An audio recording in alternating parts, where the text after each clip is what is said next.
Bapak Ibu Saudara sekalian, berkaitan dengan terus bagaimana kita ini, cara kita agar menjadi bagian keluarga Allah Subhanahu wa taala di antara manusia-manusia ini. Agar kita ini menjadi keluarga Allah Subhanahu wa taala, agar keluarga kita juga menjadi keluarga Allah Subhanahu wa taala. Pertama yang harus kita lakukan adalah belajar Al-Qur'an.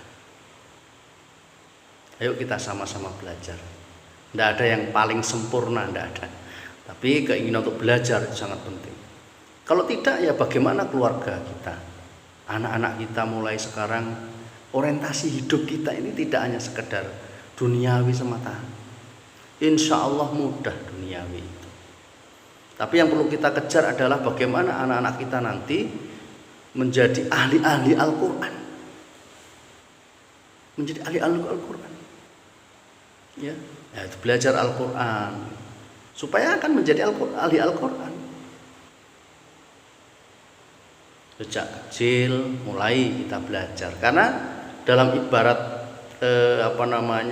dikatakan bahwa mengukir di waktu kecil itu susah, seperti mengukir batu gitu ya. Mengukir batu, tetapi ketika jadi itu akan menjadi prasasti yang tidak akan lekang dimakan oleh waktu usia. Tapi mengukir atau belajar di waktu dewasa itu seperti mengukir di atas air. Gampang sekali kayaknya, tapi mudah lupa. Maka yang terbaik sekarang adalah ketika kita sebagai orang tua mengarahkan, kita sendiri juga harus belajar. Yang kedua, mengarahkan anak-anak kita ini kepada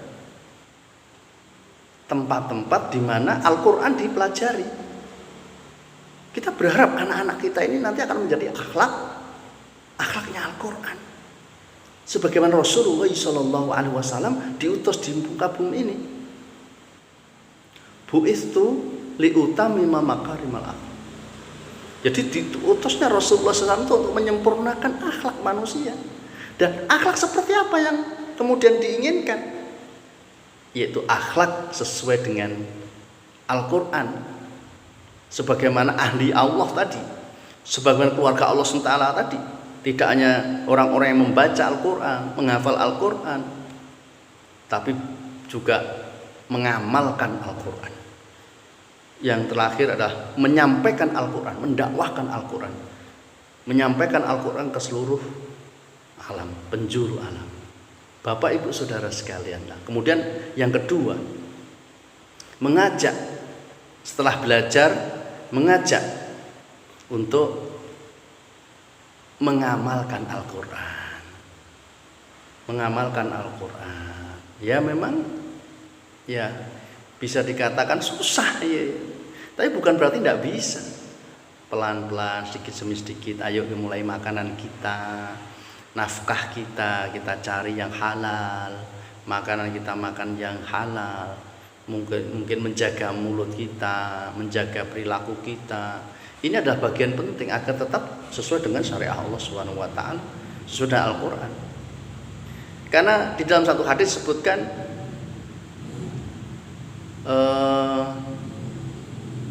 taraktu fikum amrayni ma in tamassaktum bihima lan tadilu abada. Telah aku tinggalkan pada kalian dua perkara, yang dua perkara itu ketika kalian pegang, kalian laksanakan, lan tadilu abadan, tidak akan sesat selama-lamanya.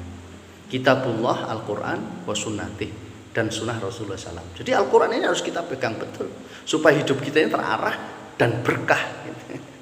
Hidup kita ini terarah dan berkah. Jangan sampai kemudian hidup kita ini berlimpah-limpah dunia, tetapi tidak ada keberkahan di dalamnya. Yang terjadi apa? Penyesalan di hadapan Allah Subhanahu wa taala.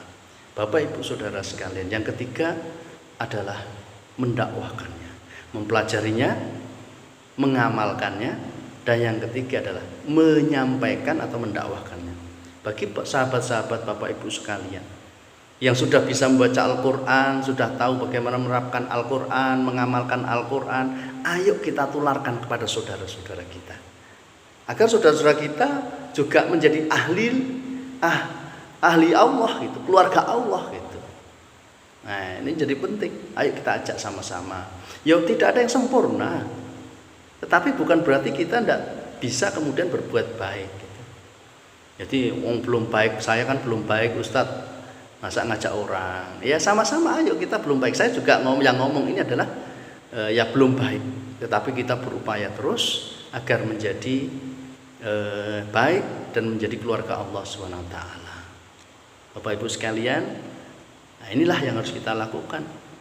3 hal ini ya, mempelajari, mengamalkan, dan menyampaikan kembali Al-Quran kepada umat manusia.